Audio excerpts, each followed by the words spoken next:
As you read by the title of the video, I'm launching a brand new segment on the channel that covers true crime in a way that I think that you will all enjoy. Before we get started, I want to explain what this is and what this isn't. This is the first look into a series that I'm calling Dark Cases, which is short for Detective Abroad Reconstructing Known Cases. The reason I'm making this series is simple. I'm trying to write a mystery novel, and if I'm going to write detectives, investigators, cases, and the way people actually solve crimes, then I don't just want to make things up and hope it sounds smart. I want to understand how real investigators think, how they follow leads, how they get things wrong, and how they correct themselves, how they follow law and investigative procedure, but also how evidence and pressure all shape what they can and can't do. Also, how they deal with outside information that reframes what they thought that they knew. I know I can write decently, and I've been writing short stories and poems since I was 6 years old, and I already have a very solid outline for my own story, but I don't just want the writing to sound good while the realism of the detectives and what they do is paper thin, pun intended. I want the investigations and the deductions to feel immersive and real. I want the cases in my story to feel like they were built by someone who actually studied how cases unfold. One inspiration for this idea, Dark Cases, was a show I loved growing up called Time Warp Trio. This was actually the basis of the entire project, actually.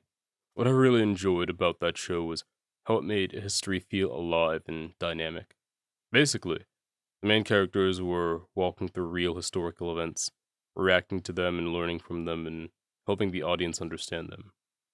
But the show wasn't ever trying to rewrite history or something. All the things that they see are things that we have documented record of, and they even address when something is a misconception as well. Granted, they needed to condense things down at times because they only had 22 minutes per episode rather than spending whole years at a time in one place, but they were still able to explain what they needed to, and that's kinda the idea here too. William Invisoler, his mentor and superior Nathaniel Rivers, and William's relatives are fictional. Just like Joe, Sam, and Fred, or Jody, Samantha, and Freddie if you prefer the girls from 2105, are just fictional characters that act as a lens for the facts and events. But the cases in Dark Cases are not fictional. The events are real, the evidence is real, and the investigative steps are based on what real investigators actually did at the time. William is not replacing the real people who worked these cases. He's not smarter than them, he doesn't know anything that they themselves wouldn't know at the time, and he's not here to steal credit from them. He's just a lens from which the case is being told from. He exists so we can walk through the case from an investigative point of view. So when William reaches a conclusion, that conclusion needs to be something real investigators actually reached. When he follows a lead, that lead needs to be a documented lead. And when he hits a dead end, that dead end needs to be one that real investigators actually hit. I'm not trying to rewrite history or making things up in cases that never happened. I'm just reconstructing the case through a fictional investigative frame. Now, obviously, like Time Warp Trio, I will have to condense a few things, and these videos are structured so that each case follows William over roughly 3 days, give or take. Real investigations do not usually work that cleanly. I'm well aware that most real life cases aren't solved in 3 days or less. They can take weeks, months, years, or even decades in some cases. So, yes, some things will be streamlined for pacing, but streamlining doesn't mean inventing things that didn't happen within the case. The goal is never to change what actually happened. The goal is to make the real investigative process easier to follow while keeping the facts intact. Another one of my inspirations that I keep thinking about is Junji Ito's version of No Longer Human, which was originally written by Osamu Dazai, where Yozo Oba actually met the real-life Osamu Dazai in an asylum, and they talked about how similar their lives are. That kind of overlap between fiction and reality is kind of close to what I want to do here.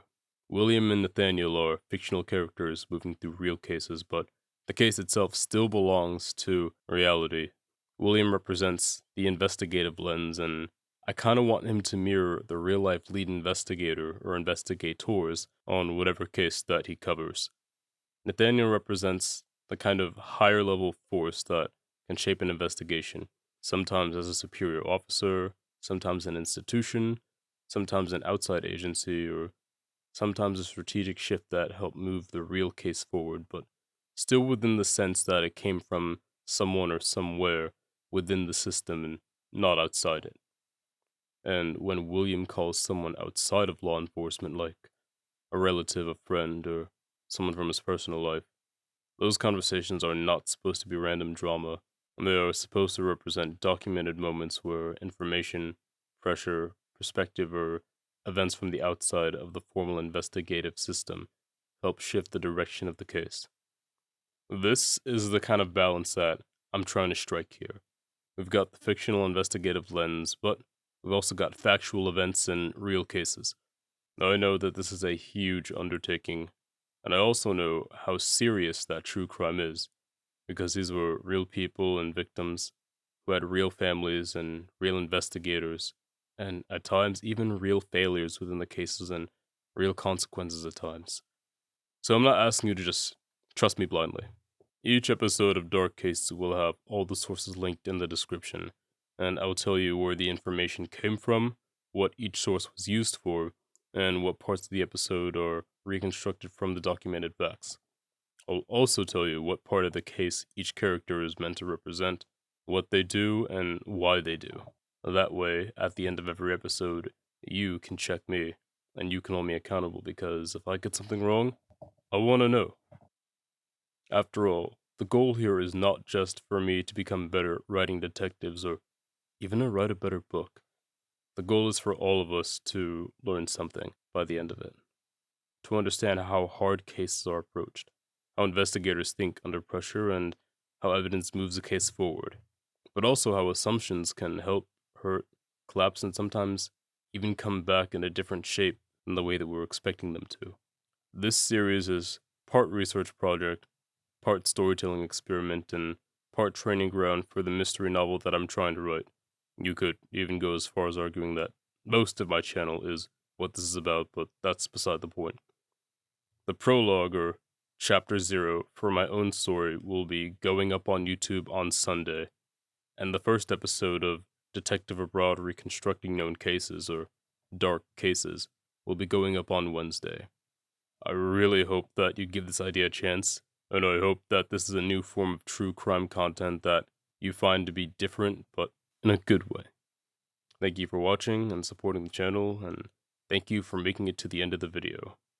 Now then, let's begin. Oh, and if any of you cared, the name of my book is going to be Psi, Fibonacci no Psi. It's about 7 investigators that solve anomalous cases while trying to uncover the identity of a killer that kills his or her victims using the Fibonacci sequence.